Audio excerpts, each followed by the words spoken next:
Good morning, everyone. Thank you so much for joining us. We're here this morning in State Capitol for the House Special Committee on Red Hill to receive a presentation from Department of Health and the Environmental Protection Agency. My name is Linda Ichiyama. I'm the co-chair of the House Red Hill Special Committee. Co-chair Lowen sends her regrets. She's here virtually. It's just she's not feeling well today. And then I'll have the committee members introduce themselves. Good morning. I'm Mark Hashem. I represent East Honolulu. Good morning. Greg Takayama. I represent Pearl City. Close to Pearl Harbor, so be careful. Difficult place to pronounce. Yeah, I mean, sorry, it's early. And then I'll turn it over to you folks for introductions. Great, thank you. Aloha, my name is Kathy Ho. I'm with the Hawaii Department of Health. I am the Deputy Director for Environmental Health. Thank you, Co-Chair Ichiyama and Lowen and members of the committee for inviting the Department of Health and EPA Region 9 to speak to the House Special Committee on Red Hill. I also wanted to especially thank our partners from EPA, who I know is facing the government shutdowns, and this must have taken a lift for you guys to attend, so thank you very much. With that, I'll turn it over to Claire. Yes, good morning. We're very pleased to be here. My name is Claire Trombador, and I am the Director of the Land, Chemicals, and Redevelopment Division at EPA's San Francisco office. And I will turn it over to Amy. Hi, good morning. My name is Amy Miller, and I'm the Director of the Enforcement and Compliance Assurance Division at EPA Region 9. My division is responsible for enforcing the federal environmental laws, and we're pleased to be here. Thank you for this opportunity to provide an update. Thank you so much. Why don't we go ahead and jump into your presentation, and Thank- then we'll have questions at the end. Great, thank you. Joanna, can you, next slide? This is the agenda that we hope to speak on today for you all. Next slide. The Red Hill facility is a large, complex site that we regulate under multiple authorities. The Department of Health and EPA share oversight in some areas, and we work independently in others. Immediately after the November 2021 fuel spill, the Department of Health issued an emergency order requiring the Navy to defuel and shut down the facility. This was superseded by our current 2022 emergency order, which references our Hawaii administrative rules for underground storage tanks. The rules outline the requirements for closure, which includes environmental remediation. The Department of Health has primacy under the Safe Drinking Water Act. It is through this act that the department regulates the Navy drinking water system. In June 2023, EPA finalized administrative consent order, we may call it the 2023 ACO, with the Navy and Defense Logistics Agency to oversee the defueling and closure of Red Hill and upgrades and monitoring of the Navy drinking water system at Joint Base Pearl Harbor Hickam. EPA oversight of the tank closure will also include investigation and remediation of all prior releases from the tanks to the environment. The 2023 ACO relies on authority under the Resource Conservation and Recovery Act and the Safe Drinking Water Act. The order included a requirement that the Navy conduct robust community engagement to enhance community partnership in the decision-making process. The EPA is committed to working with the Navy and DOH to ensure upgrades to the drinking water system at Joint Base Pearl Harbor Hickam. EPA and DOH jointly oversee PFAS investigation and cleanup under the Superfund program, and specifically the Pearl Harbor Naval Complex Federal Facility Agreement. Many of the EPA environmental team work and live here on Oahu, and they report to our Honolulu office. This slide provides an overview of the different authorities used to oversee the work at Red Hill. Next slide. Thank you. Since the 2021 release, our team has worked every day to ensure that the Navy is meeting our regulatory requirements and following the plans that we've approved. The first major accomplishment was defueling. This was completed in March of 2024. Our teams reviewed over 300 repairs to prepare for the safe defueling, and we oversaw the successful removal of approximately 104 million gallons of fuel. This was a significant milestone because it removed the risk of another catastrophic release into the environment. Now, we are in the tank closure phase, which includes cleaning the tanks and pipelines and removing certain infrastructures so that the tank can never be used to store hazardous substances again. This phase should be completed in July of 2029. We'll talk more about that later. The Joint Base Pearl Harbor drinking water system and the Extended Drinking Water Monitoring Program was completed in March of 2025. The Navy is in the process of making improvements to the drinking water system. Drinking water infrastructure improvements will also be discussed later in this presentation. Our long-term efforts will be the environmental site investigation, remediation, and long-term monitoring, which is estimated to continue at least through 2040. Please note that these dates can always change, especially if the Navy encounters unexpected conditions in the field. Next slide. We'll now go through the steps to remediation, and then we'll show you a map of progress at different locations on the Red Hill facility. Most of these steps are required to close any underground storage tank system in Hawaii, such as a gas station. And it's an iterative process, so each step will inform the next step. First is site assessment, which is sampling done to detect the presence or absence of fuel released from the underground storage tank system. Then, at the locations where releases are detected, additional sampling is done for site investigation to define the nature and the extent of each release, where the contaminants are and what they are. All the data from the first two steps will then be used to evaluate risks from the releases and choose the most suitable remedial options for the site. Once the remedial technology is implemented, there will be long-term monitoring to make sure it is effective. Due to the complex geology of Red Hill, we're using a variety of different field techniques to complete all of these steps. Next slide. Next slide. Thank you. This map gives a sense of all the environmental work at Red Hill that we oversee. We require the Navy to routinely monitor soil, air, and groundwater. There are 46 monitoring wells at and that are each sampled twice monthly for analytes like TPH, fuel additives, and PAHs. Field measurements are also collected once per month to measure things like groundwater elevation and general water chemistry. Halava Stream is monitored every week for wildlife and water quality. There are 9 air monitors around the property that collect data hourly when the tanks are being degassed. And lastly, the soil vapors are collected under each tank every week.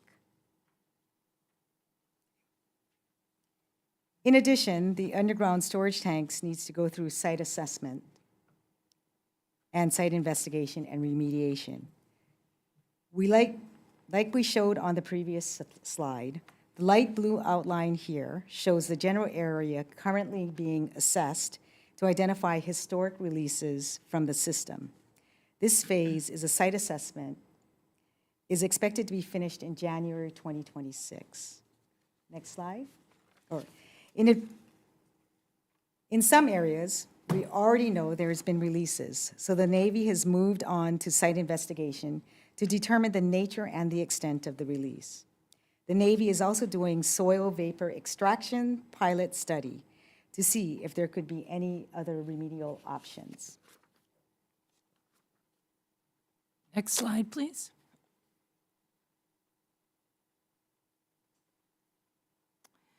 We're continuing to work with the Navy on a PFAS investigation and cleanup under the Superfund program, and specifically the Pearl Harbor Naval Complex Federal Facilities Agreement, or FFA. This slide provides a general overview of the major milestones. The regulatory agencies are working closely with the Navy on the remedial investigation work plan. The Navy expects to submit a revised remedial investigation work plan at the end of 2025.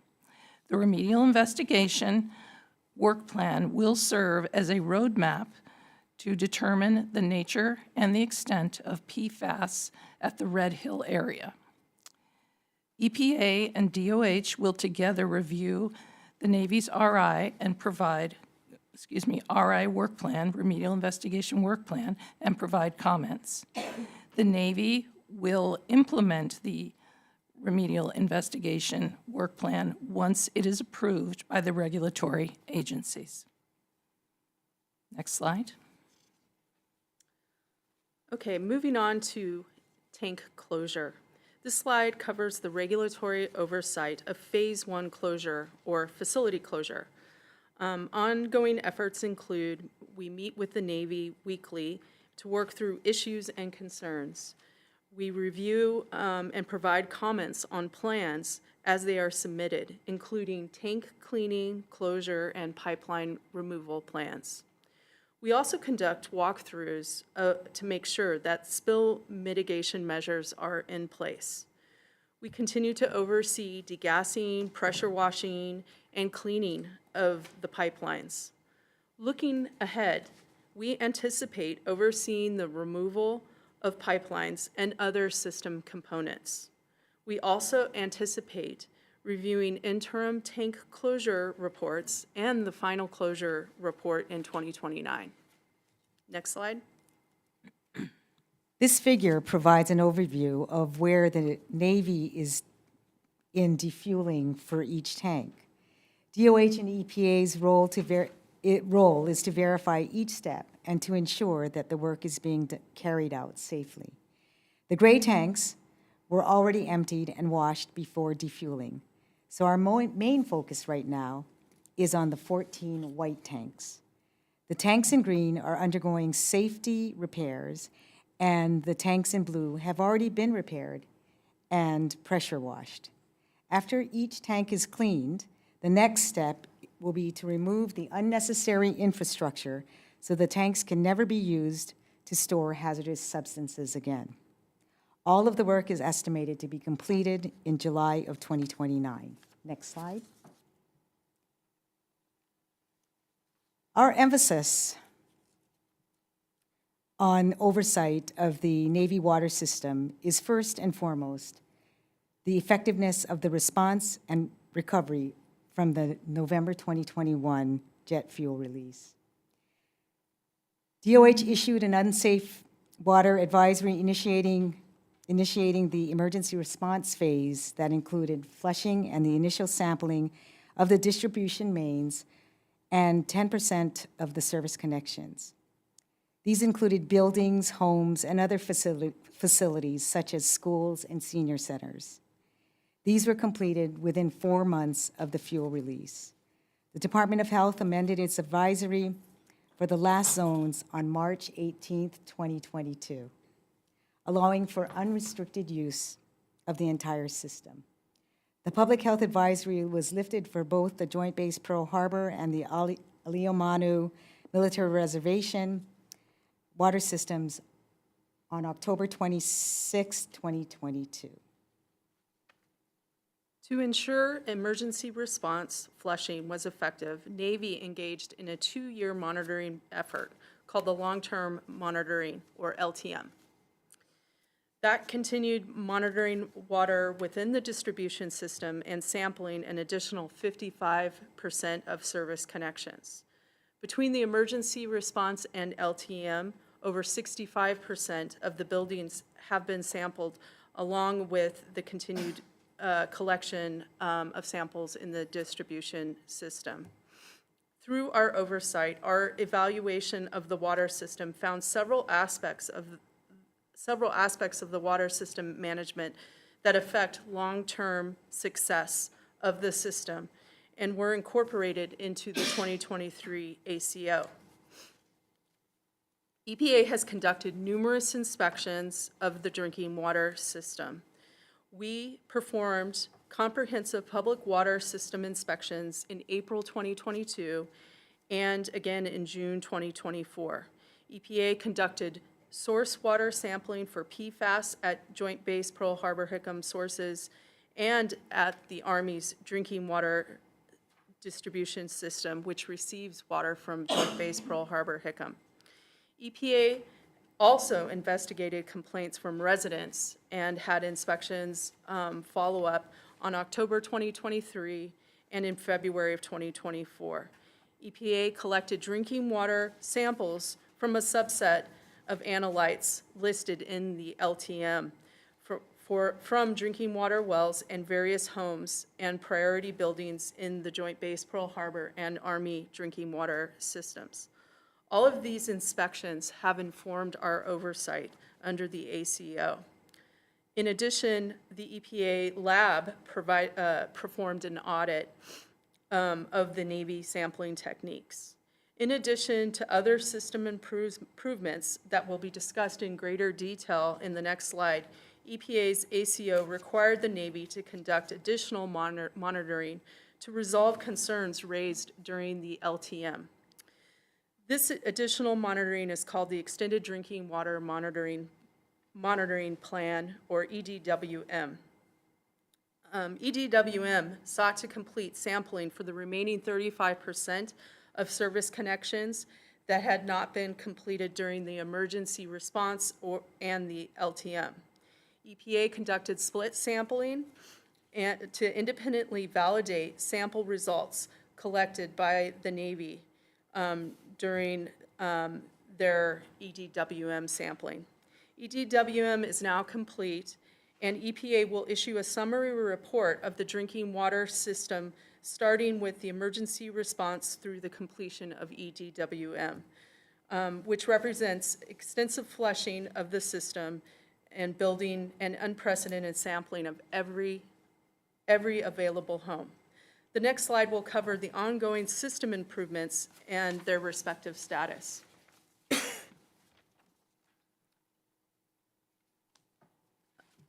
Through EPA's oversight of the response, our evaluation of the water system found several other aspects of the water system management that affect long-term success of the system, and those were incorporated into our 2023 ACO. EPA's compliance order requires both physical and managerial improvements for the drinking water system to make them a model drinking water system. So the first area is general system documents. This is to support planning and preparedness. The Navy has completed and EPA has reviewed their asset management program and emergency response plan.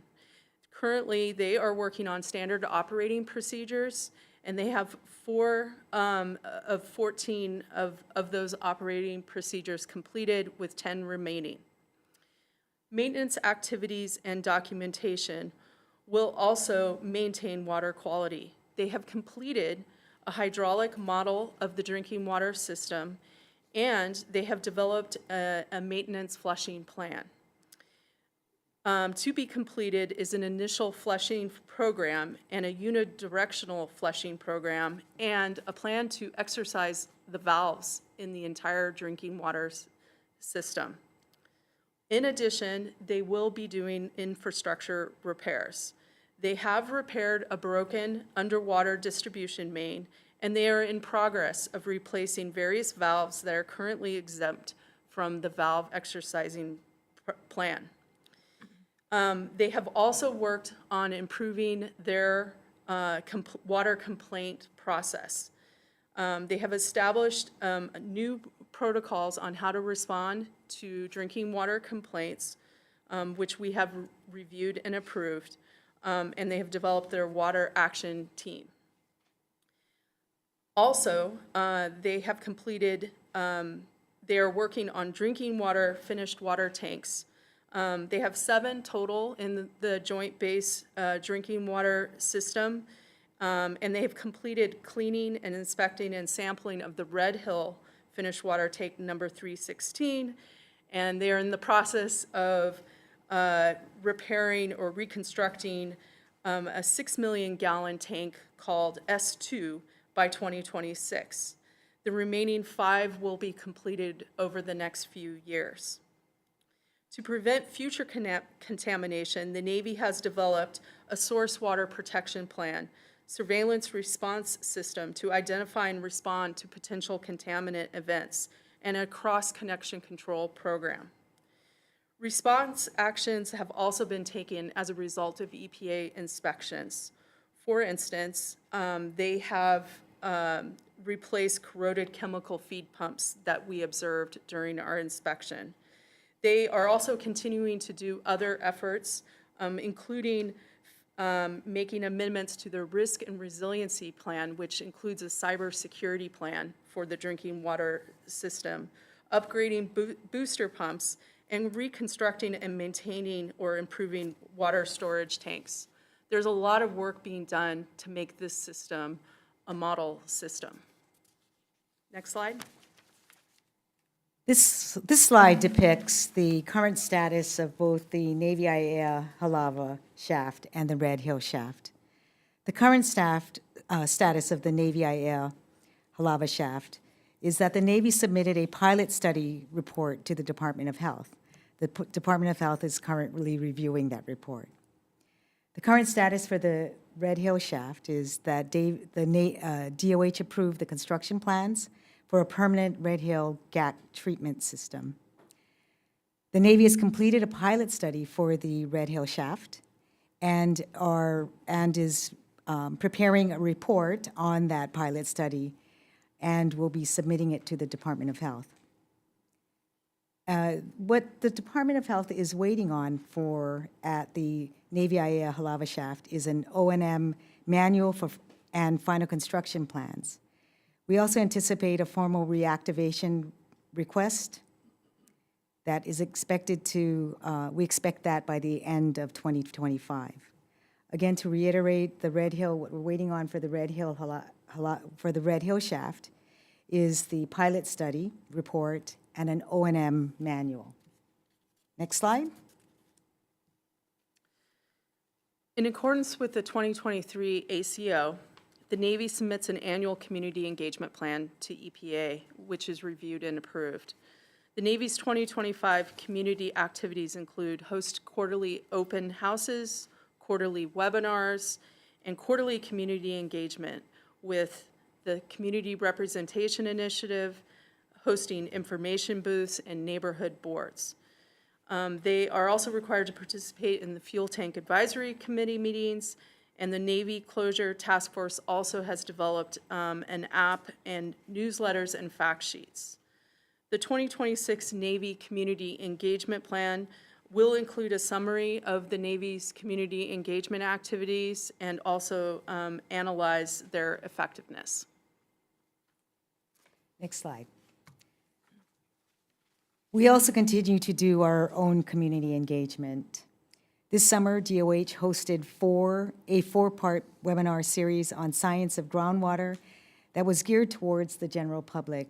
We've included a QR code on the slide. Each week in June, we covered a different groundwater topic, and our participants had an opportunity to ask questions of the experts live in Q&As. We had a really good turnout. There was approximately 100 people that attended each webinar, and the recordings are posted on YouTube so they can always be referred back. The DOH and EPA continues to participate in the Navy quarterly open houses, attend CRI meetings quarterly, attend various neighborhood boards and commissions, legislative hearings, and convene the Fuel Tank Advisory Committee meetings twice per year. Thank you. With that, our presentation is complete and we're open to questions. Well, thank you very much for the thorough presentation and also for saving us lots of time for Q&A. I'll turn to my committee members to see if you folks have any questions. So, you mentioned that you monitored the Navy's test and test results. What was it? Were they accurate, or did it mention if it was accurate or there was deviations from your results and their results? So just to clarify, there have been 2 different periods, actually 3 different periods of monitoring. There was the emergency response phase, and then there was the long-term monitoring and the extended drinking water monitoring. Throughout each of these phases, EPA has been looking at the results and seeing what those results were. And during the long-term monitoring phase, we did see some very low levels of TPH and asked the Navy to dive deeper into those. In addition, we did our own analysis, and DOH did a forensic analysis, and we also collected some samples during that time period. As a result, we asked the Navy to extend their monitoring so that we could determine whether or not some of the irregularities at the low levels were from jet fuel or not. And so there was further monitoring that happened. In addition, during that time period, the extended drinking water monitoring plan time period, EPA took split samples. Another aspect of our oversight is we did send our lab team out to audit the Navy's samplers to make sure that they were taking samples according to quality assurance processes. Sorry, you mentioned TPH. What is that? I apologize. Total petroleum hydrocarbon. It's a general test that looks for different types of organic petroleum and other types. It's a very gross type of measure that allows us to know whether or not there's constituents that could potentially be from jet fuel, among other things. Let me rephrase that. Was the Navy's test accurate according to your test? Or was there a deviation between your test and the Navy's test? Throughout the process, we had our sample results during EDWM. We did find that they were in alignment, and we do plan to issue a report soon that summarizes all of the findings from the beginning of emergency response all the way through EDWM and the split samples. Thank you, Chair. I have a couple of questions from your presentation. So starting at the beginning where it talks about the regulatory oversight, it doesn't mention the 2015 agreement on consent. Is that still in effect? Yes, EPA signed an order jointly with the state to oversee the Navy. Really, it was to upgrade the underground storage tanks, which were pretty old, and to remediate any releases, including the 2014 release. And as we evolved and focused on the 2021 release, we realized we really needed an agreement that focused on that release and protecting drinking water and not so much on fixing a facility that the Navy had agreed to close. So that is also an agreement that we hold jointly with DOH, whereas after the 2021 spill, we had the 2023 administrative consent order for EPA, and the state had their emergency order from 2022 on. And we firmly believe at EPA that the 2023 administrative consent order, which includes closure of these tanks in place includes the investigation of all prior releases and the appropriate remediation of those releases. And therefore, while we have not officially closed the 2015, it's there, it's in the background if we need it, and it's a joint document that we can return to if needed.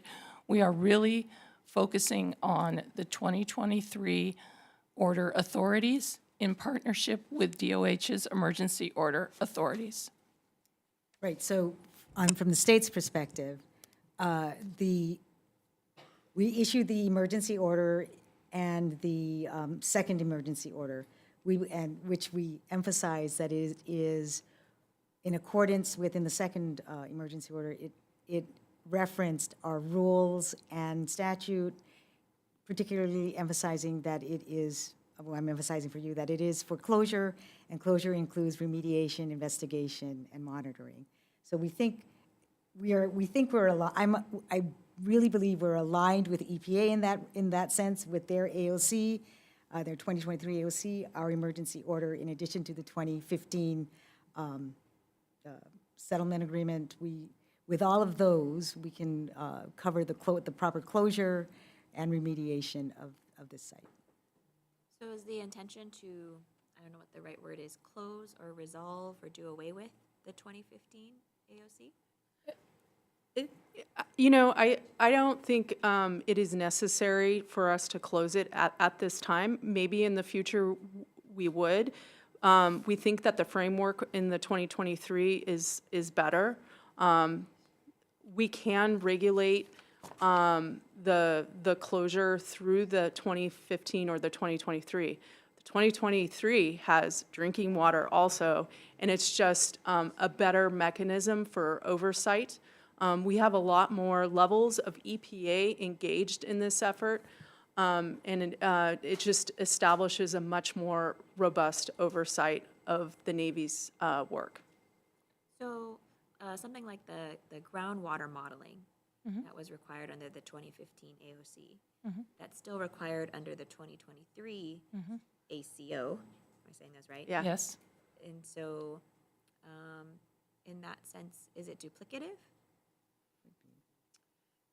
It is duplicative, but we wanted to have a different framework to oversee, and that's why we came up with the 2023 consent order, because we wanted to have more oversight. We wanted community engagement to be at the forefront of the work. We wanted to deal with drinking water, so we recognized we needed a better mechanism to do all of those things, and that's why we created the 2023 consent order. And we have reviewed the latest iterations of the model and provided comments on that latest iteration using our authorities under the 2023 ACO. The ACO also includes much more prescriptive community engagement requirements, and further included the incorporation of, and basically parallel incorporation of the state's underground storage tank closure requirements, so that we are in very good alignment. Chair, for the Department of Health, the 2015 AOC specifically allows for the Department of Health to get reimbursement. We're still working out whether we are able to get our reimbursement under the 2022 EO. So for us, we really do need to keep the 2015. Thanks, Hilda. Sorry, go ahead. AOC. Yeah, so we really need that agreement in place until we're able to find another mechanism under the emergency order to seek reimbursement for our time and effort. Okay, so I think then it is still important to have the Yes, 2015 exactly. AOC stick around. Yes. Okay, okay. If I could follow up, Claire, on your last comment about the Yes. groundwater Yes. modeling. So you said that you gave feedback to the Navy. Yes. So where are they at with their groundwater model? Well, they have submitted a, what they like to call draft final. They've addressed, A what? in other words, this model will continue to be worked on and improved as we get additional data in the field, but they've turned in what they think is their best work product currently for what they think is happening. Now, they have said that they are going to inform this model using the data that the University of Hawaii is also collecting and modeling, and I think we heard yesterday at the FTAC that they have found some very interesting things during their effort, and it is definitely our goal to improve this model, even though it has been submitted as they believe this is, where they are now. They are open to continuing to improve that model, and we have active workshops with them, working meetings, where we go over how the model can be improved and how to take into account what the University of Hawaii is collecting. And we have experts, including a hydrogeologist who is here with us today, who is very involved in that effort and helping us to use this model as just one of many tools to help us understand what's happening at Red Hill. Okay, do you have to approve their draft final? That's an interesting question. I think in our mind that we have definitely said that this model is a tool that we can use, and we provide comments and get it to be the best model it can be. I'm not sure that our order requires us to approve it per se. Oh, thank you. This is Matt Cohen. He works with me on the project. Good morning. So the modeling approach is really an iterative approach. And so as new data is collected, the model is going to continue to develop and be improved. And we'll continue to work with the Navy to validate the model. And so the approach we're taking, because, there's been a lot of sort of angst and upset over, it's been 10 years or it's been however long and we don't have a model yet. We're really looking at fit use cases. So what question do we want the model to answer? And we will sort of approve it for that use case. So when we talk about fate and transport, or we talk about different aspects or different questions that we want to answer, we'll concur with the Navy's model to be used in a certain manner, to be used as a line of evidence to help make some decision. Does that make sense? I think so. So does the EPA have their own model? We do not.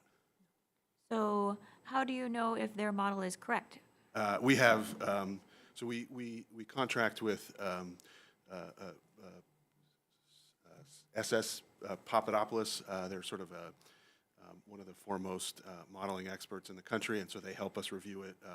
As Claire mentioned, we have a hydrogeologist who is kind of an expert in modeling on our team, who also helps review it. So they do these sort of intensive reviews and look at the back end and all of the details and the decision points that are put into how the model is developed.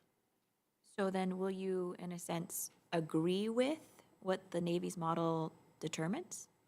Yeah, I mean, I think I don't know that there will ever be sort of this model is good and you can use it for whatever you want.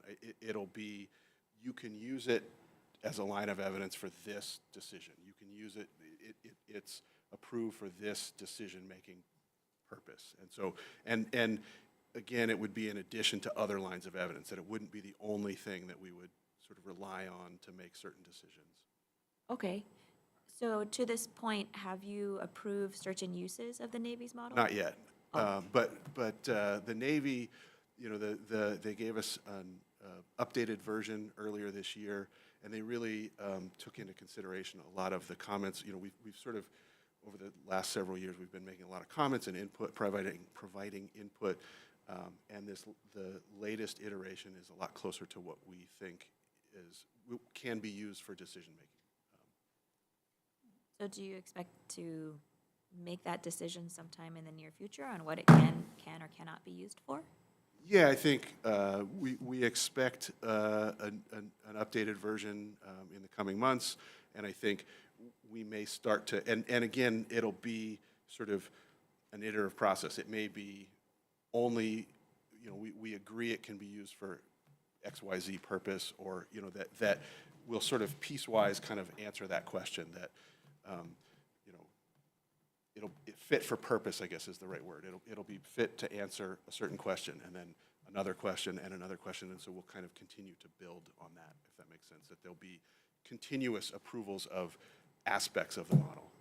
So like, for example, if we wanted to figure out the best place to put monitoring wells, and then Right. the EPA would say, we approve the Navy's groundwater model to determine the best locations for monitoring wells. Correct, yeah, that is an example of sort of a question we want the model to answer, that, okay, and yeah, we would sort of approve it for that use. And then how does that get communicated to the Navy? And is that also made publicly available for what the model is approved for? So we haven't yet approved it for anything, and so that process may develop differently, but sort of thinking out loud a little bit here, we would probably write a letter that we would post publicly on our website that says, we agree with the decisions that you've, or the way that you've developed a model, and we agree that it can be used for XYZ purpose. Got it. Thank you. Is that the same for Department of Health, or a little different? No, it is, it's a little different, and maybe I can have Renee come up or someone come up and explain it. Oh, Lauren.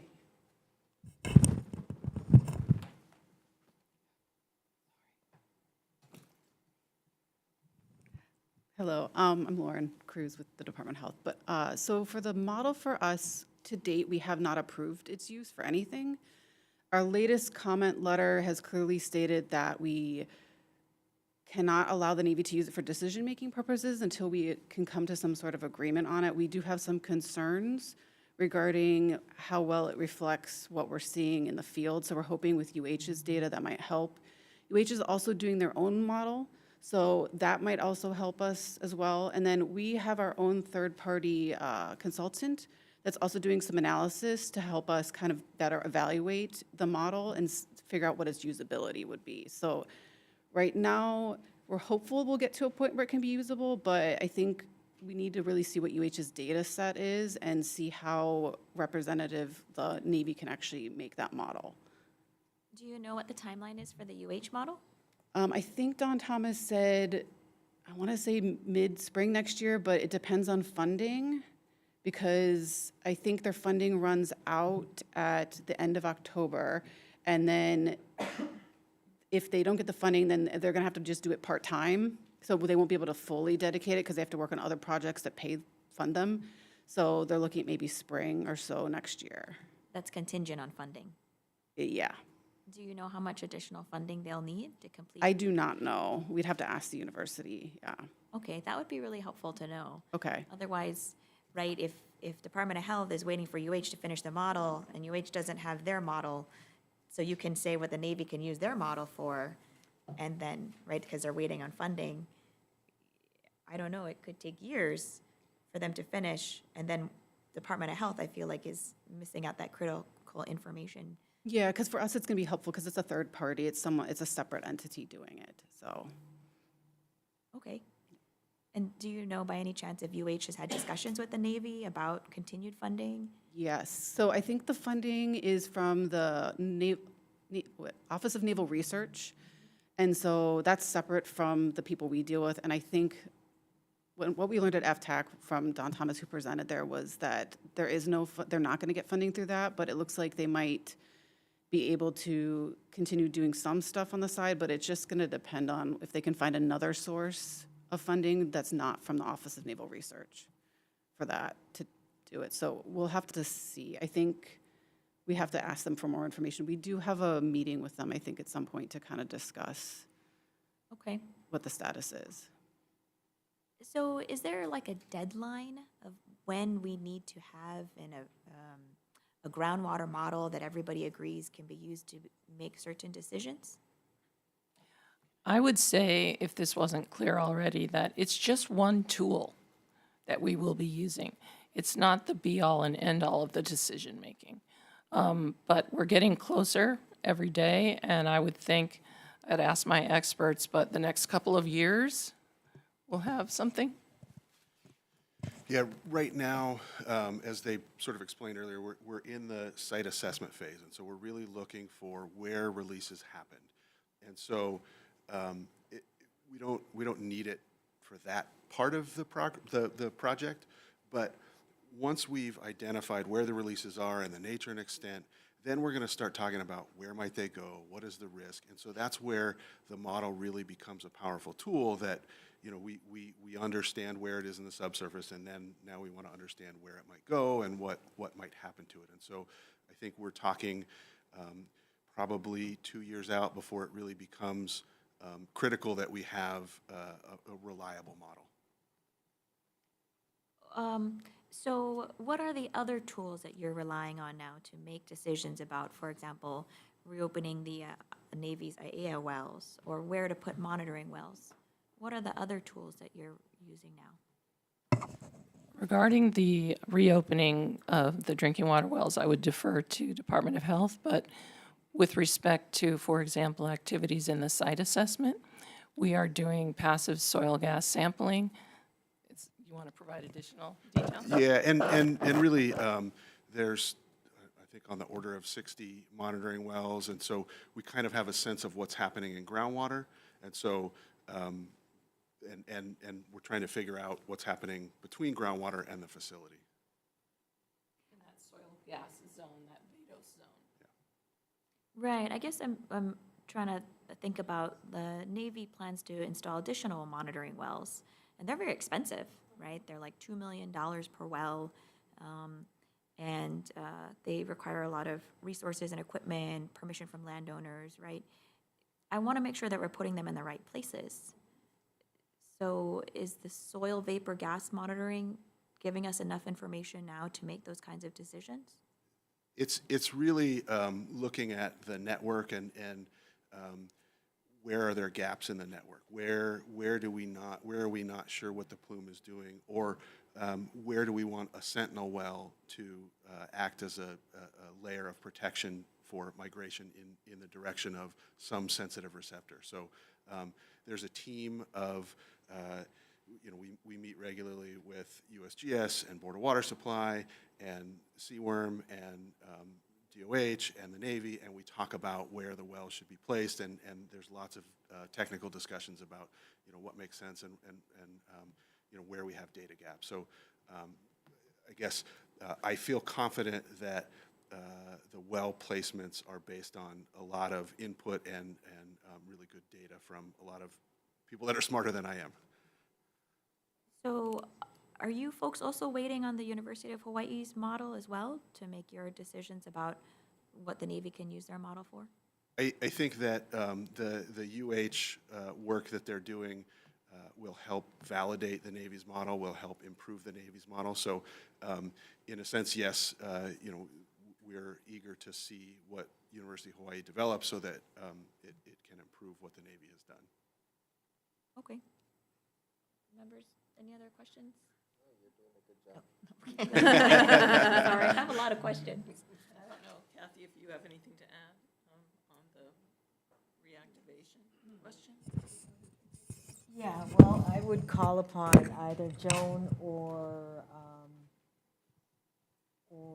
Dennis or Lauren, if you have any comments regarding the reactivation of the shaft in relation to the model.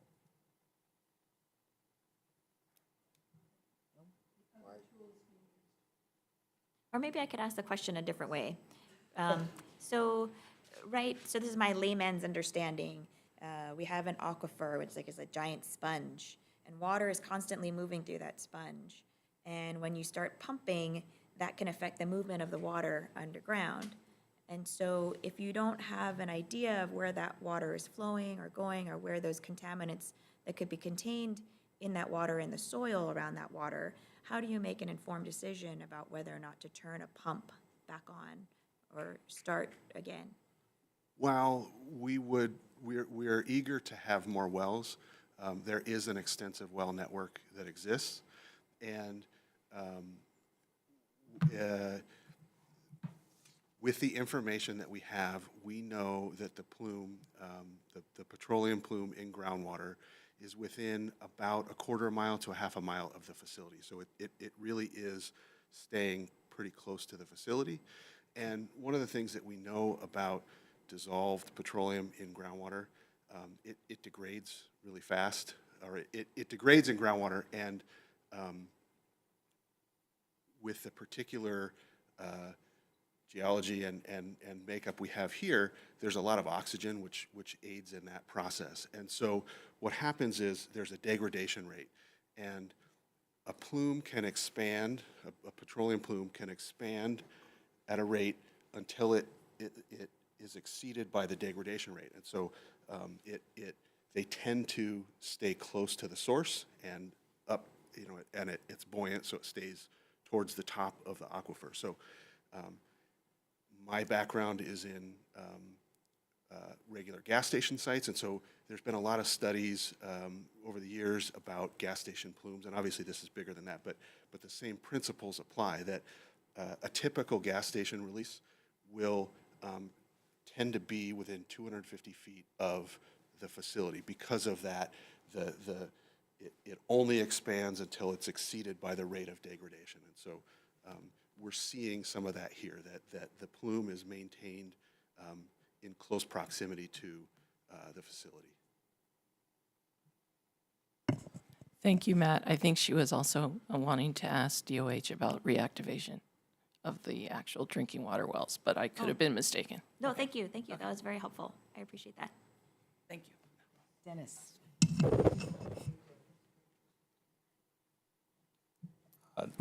Gaudenzio Dennis Lopez, Department of Health. I just want to make one thing clear. The Safe Drinking Water branch is about water quality as it enters into a distribution system. Our activation of a source is not within our jurisdiction. That'll be another part of the department. But to be clear about the merit of understanding what's happening in the groundwater as it relates to what's happening in distribution, this is why we have treatment. To think about other public water systems throughout the state, they're not being asked to hunt down whether their pumping is mobilizing contaminants. Our water supply has 12 to 14 water treatment plants, right? Well, no, we'll But let Dennis answer the question. What's important is that you treat the water to make it drinkable, and there's technologies that our public water systems are currently employing, right? So the concept of, well, do we have to know what's happening in the environment before we reactivate? We have to make sure that what we're detecting at the source can be treated, right? And it has to be affordable, right? So it's for our part of the house, it doesn't play into the reactivation. They have to guarantee that they can make it safe. Okay. Thank you very much for that clarification. Thank you.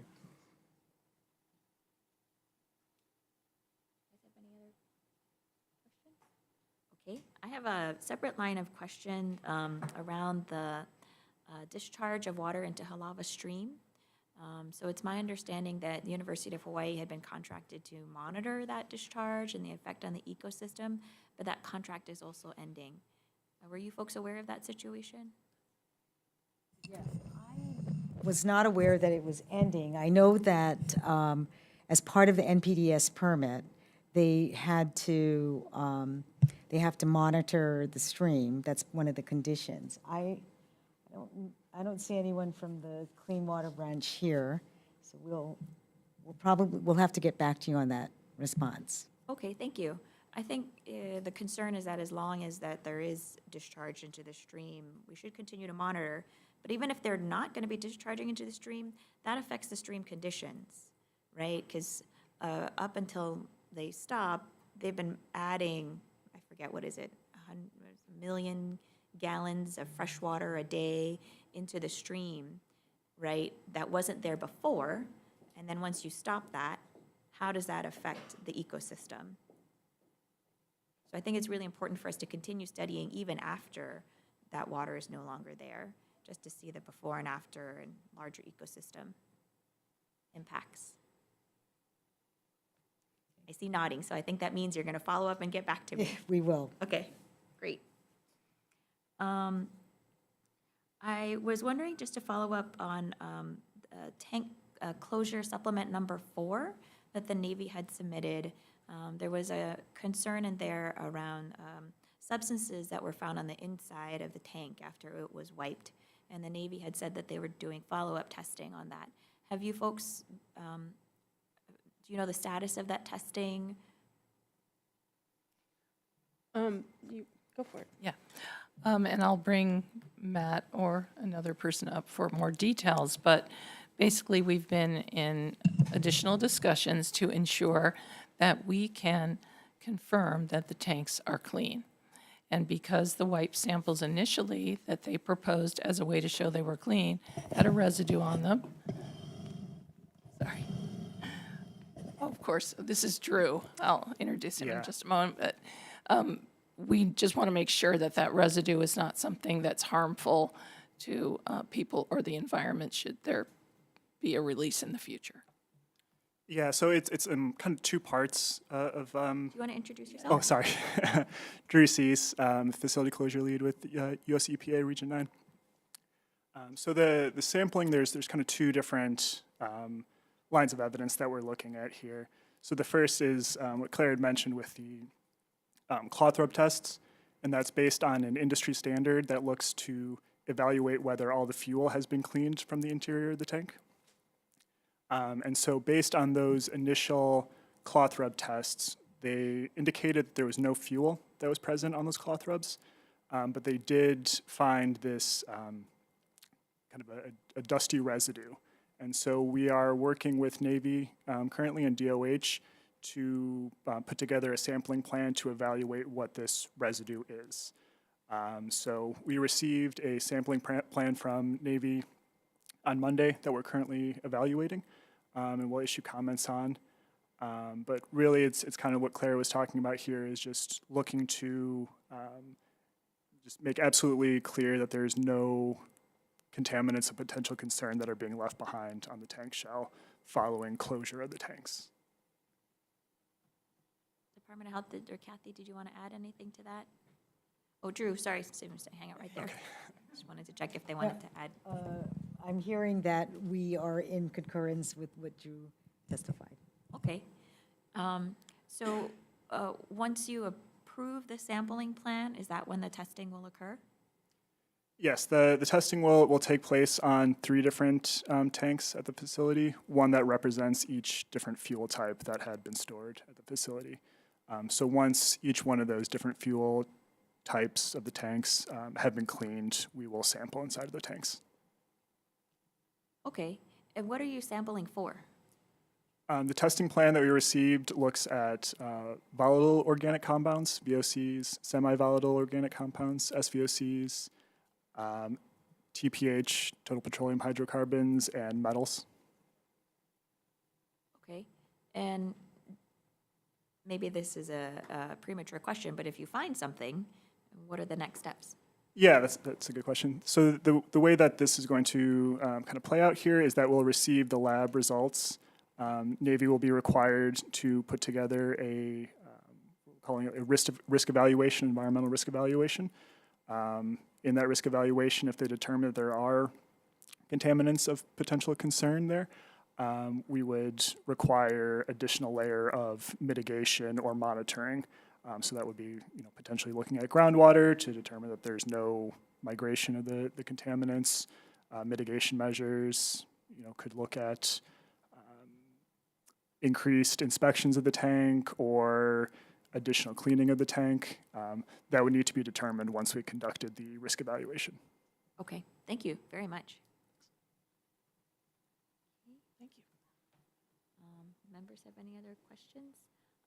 I have received a lot of community feedback about the recent letter that was sent to the residents of Navy housing about the flushing. Would you folks be able to speak to that, or? Yeah, I can speak to that.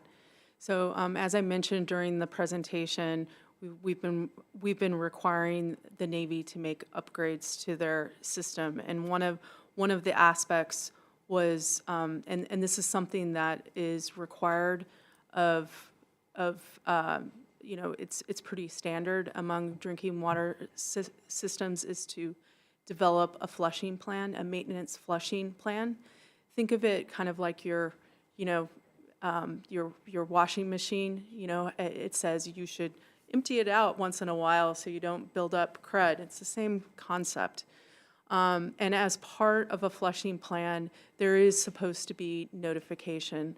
I just yesterday got a copy of the letter that was sent out, and I think we have some feedback to the Navy, and this is part of our oversight.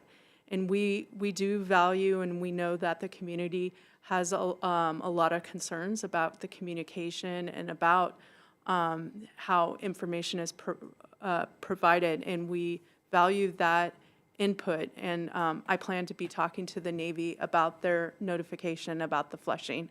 And again, during this time period of our oversight of the drinking water systems, we're very much hands-on and giving them constant feedback about how they're executing the requirements under the consent order. Well, it's really great to hear. Thank you very much. Appreciate that. I think a lot of people felt like this was not enough information and left more questions really than understanding. And I think it was also felt that this kind of notice was not complete, that there were commercial tenants that didn't understand how this would impact them. And so I think there definitely needs to be more outreach done around both this flushing and then future system events. Thank you. I also wanted to follow up on a constituent concern about whether or not you still are receiving any complaints about sheen or odor from users on the Navy water system. I'll go first, and then we can hand it over to Department of Health. So we do take any complaints we receive very seriously at EPA. So the last complaint we have received at EPA concerning drinking water at Joint Base Pearl Harbor or the Army system was in June. We also get monthly reports from the Navy on how many complaints. As I mentioned during the presentation, one of the aspects that we've been focused on is enhancing their complaint system. And so we do review that on a monthly basis, looking at the number of complaints. And when individuals do provide complaints directly to EPA, we confer with the Department of Health, and either EPA or Department of Health will follow up, and we'll also ask the Navy specifically what actions they took. We use those as an opportunity to really test their implementation of their complaint process. Kathy? Yeah, thanks. I actually don't have anything else to add. We really do work together well in this aspect. And so from the Navy side, has the Navy continued to receive complaints that you're aware of? Yeah, so they, as I mentioned, we get monthly reports of the number of complaints. And for the last few months, there's been roughly about 3 to 4 complaints. We have not seen anything unusual in our discussions with the Navy about the complaints. But again, we are constantly in vigilance mode about responding to complaints. Okay. I think there were some concerns about people who had made complaints and then they felt that they were not adequately followed up on. If they feel that way, should they come to you folks? And Absolutely. okay. Definitely. Okay. I think there were some concerns about, when people come after a complaint is made, like from the Navy, to look at the system, they only test the cold water and not the hot water, or that, they let the water run for a long time before they test, but that's not how people use their water, and whether or not it's an accurate reflection of what people are experiencing in their home is what's being tested. So the Navy has established a protocol which we have reviewed and approved on how to follow up with complaints. And obviously, it's going to be a case-by-case issue because every single home is different, depending on the pipes and the type of complaint involved, where it happened. In the past, when we did our investigations on complaints, it was really informative.